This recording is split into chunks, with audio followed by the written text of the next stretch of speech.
sa mga kababayan nating magdadala ng sasakyan. Balitang hatid ni Marisol Abduraman.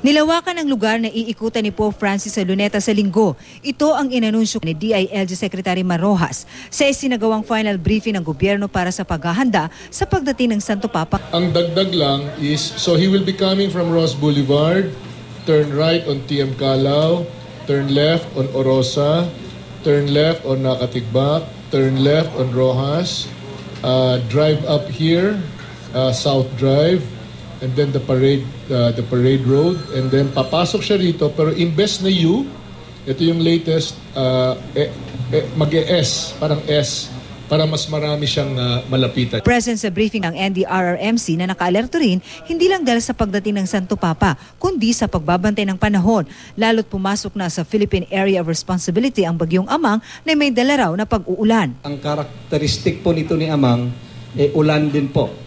Hindi ganun kalakasan yung kanyang hangin, ngunit kahit hindi siya maglandfall, aabutin po ng kanyang rain band yung lugar, particularly Eastern Visayas at Bicol. Handa naman daw ang gobyerno, bagaman ang Santo Papa pa rin daw ang masusunod. Kung sabihin ni Pope tuloy ang misa, nandyan ang buong pamalaan, and I'm sure nandyan ang buong sambayanan na suportahan ng desisyon ng Pope. Nakahanda rin daw sila sakali may biglang puntahan na lugar ang Santo Papa na wala sa kanyang orihinal na schedule. Gaano man karami ang inaasahang dadagsa. Muli namang nagpaalala ang Malacanang sa publiko. Ang pinaka-importante pong tatlong reminders, stay calm, don't push, don't run po. Bagamat karamihan sa mga pulis ngayon ay nakadeploy para sa papal visit, tiniyak ng PNP na bantay sarado rin nila ang iba pang lugar sa Metro Manila at sa iba pang panig ng bansa.